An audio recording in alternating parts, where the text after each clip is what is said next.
Hi, this is James from Square Internet with another WordPress tutorial. In this video I'm going to be showing you how to hide content on mobile or tablet devices so that it only displays on desktop.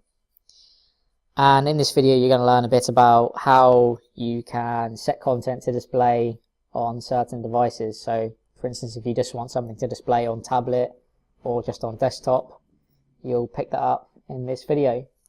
In the video I'm going to be using Visual Composer, which is a really popular page building plugin for WordPress. It powers lots and lots of WordPress themes.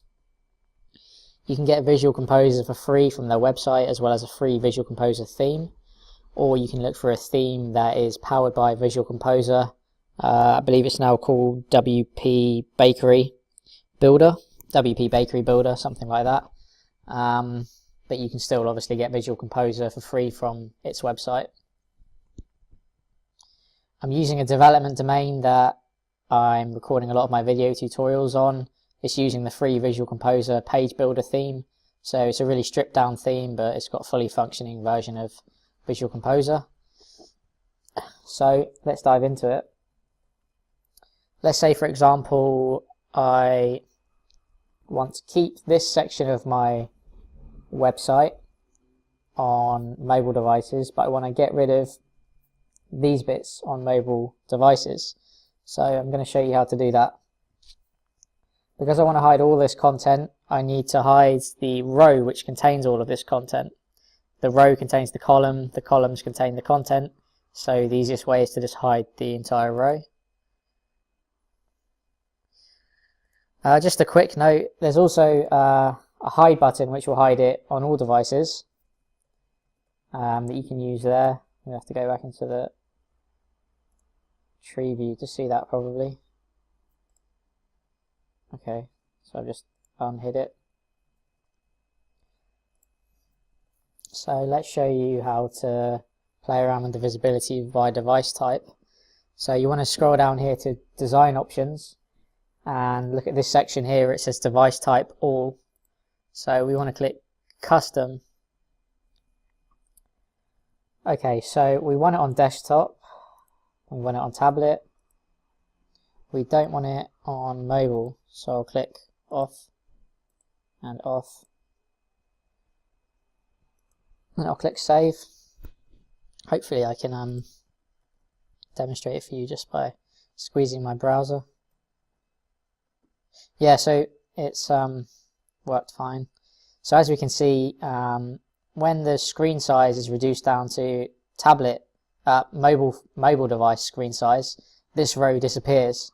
If I make the screen bigger to emulate a tablet, at a certain point it's going to hit what's called a breakpoint for tablet, and it should display content again. Okay, there we go. So we've hit that breakpoint and the content's come back.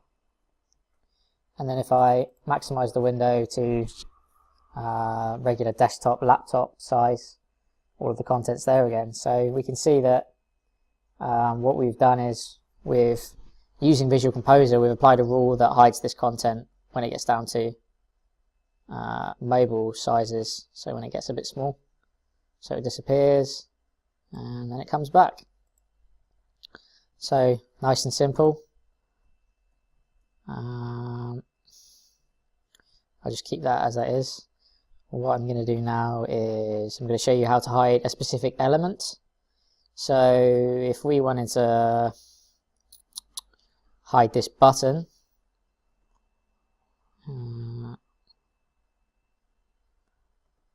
just do the same things. We'll go into design options. Well, we could do what we looked at earlier, which is to use the hide button here, just to show you how to do it using design options if you wanted to have it available on. Let's do this. So let's hide it on desktop and tablet, and let's have it only become available on mobile devices. So it's just gone bye-bye there. Now let's reduce the size of our screen down to a mobile device breakpoint. and watch it pop back. Okay, there we go. So that's now popped back and the content beneath has disappeared again because we still have the rule active to remove it on mobile devices.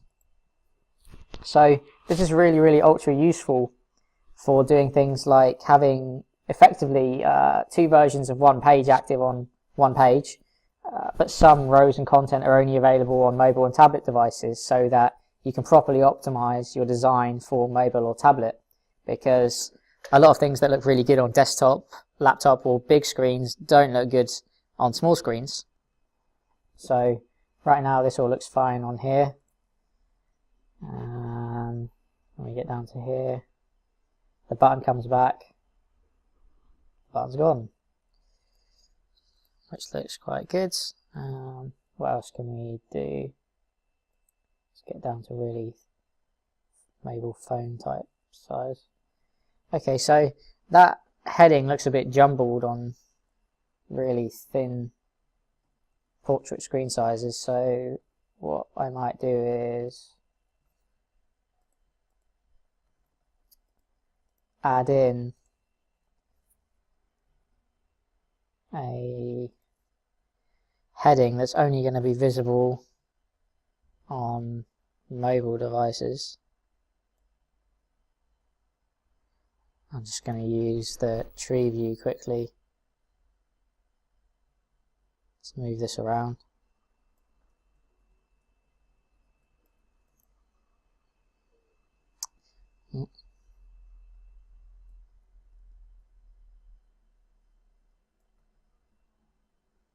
Oh, I've moved the wrong one. Just put that back where it was.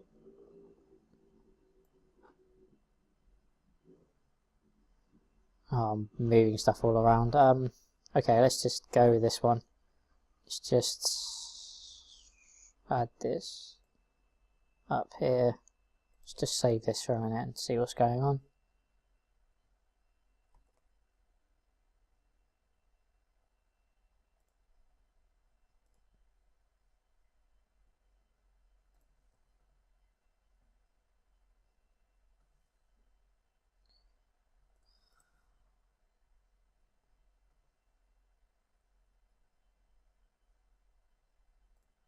Let me just fix this a minute. Looks a bit weird. Okay. Let's just sort that out.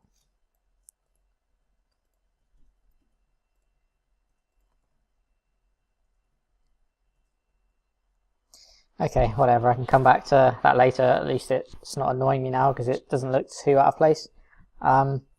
But now we've got two blocks of text up here which doesn't look right. So this one, this block of text, this header one, looks massive on the mobile devices and looks a bit squashed. So what I want to do is just have this section display on mobile and this section just display on desktop. So I'm going to click on the row, go down to the design options again. Okay, desktop, tablet is fine. I want to turn it off on mobile devices like this. And then I want to edit this one here so that it disappears on desktop and tablet and only appears on mobile devices.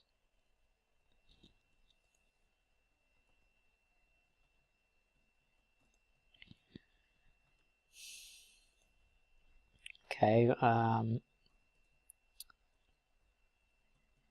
text block.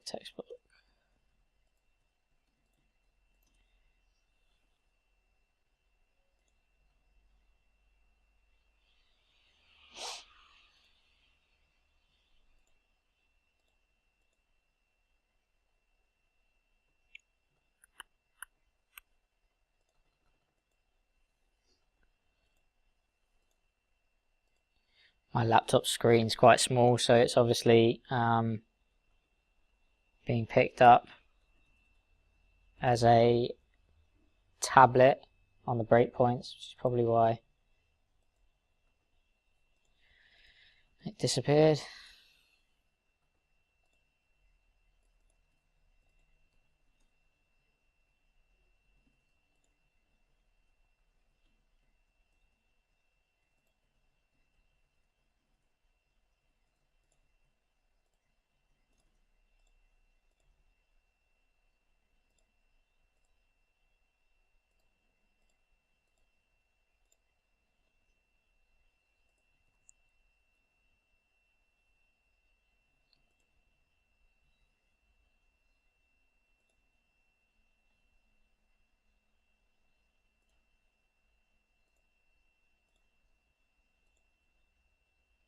Okay, it's all in the same row, which is what's going on.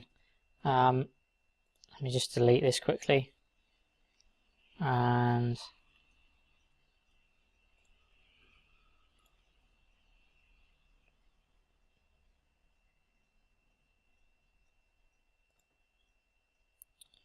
just add a second row just to make this a bit simpler.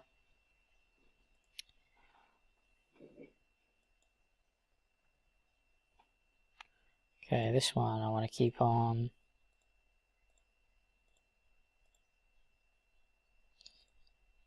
desktop, but not mobile. That's fine.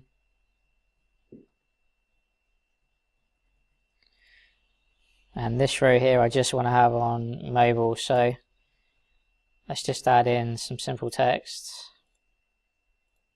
with a smaller heading.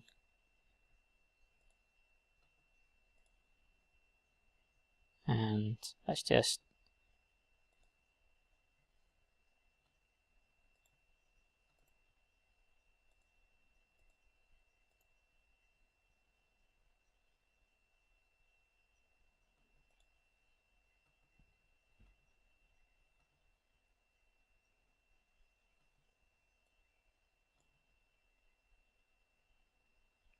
that's better.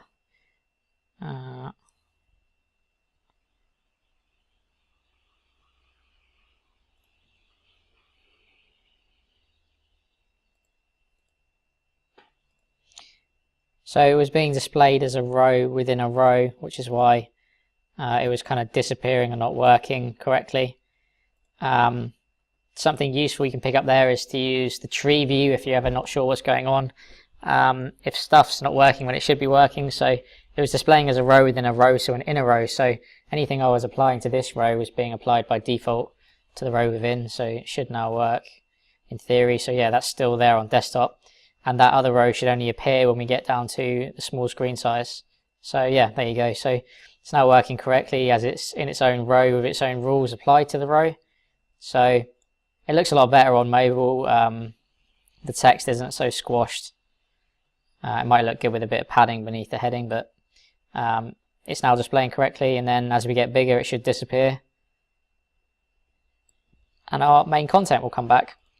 So there you go. Sorry, that took a little bit of tweaking, but as you'll discover with WordPress and web design development, patience is the aim of the game, and often it's just really small things that you might have overlooked that are the cause of your frustrations, and it's nothing technical or code related at all. So what happened there was the second row I was trying to show just for mobile had been placed within the main row. So as I said, when I was applying the visibility rules to the main row, they were also going on to the secondary row, so I couldn't really separate them out to say this row just on mobile, this row just on desktop. But as you can see, that's relatively simple to do. Probably a bit easier to do it using the tree view or from the WordPress page builder, but nice and straightforward in terms of setting specific content or blocks of content, the visibility of the content, where to appear and where not to appear. Hopefully you found this video useful. You can also do this stuff using custom CSS, using things called media queries, but if you're using WordPress, generally the point of using the WordPress is to make use of the page builders and the easy ways of doing things. So most page builders have this functionality built in, and most premium themes have good page builders, so you should be fine. If you've got any further questions on this video, please put a comment on the video or drop me an email. Hopefully you found it useful. I'm going to be doing a lot more videos over the coming weeks, probably some really detailed ones on Visual Composer, creating whole sort of one-page websites or simple websites from scratch. So make sure you subscribe so you don't miss those videos when they come out. Thanks very much for watching, and hopefully see you on the next video.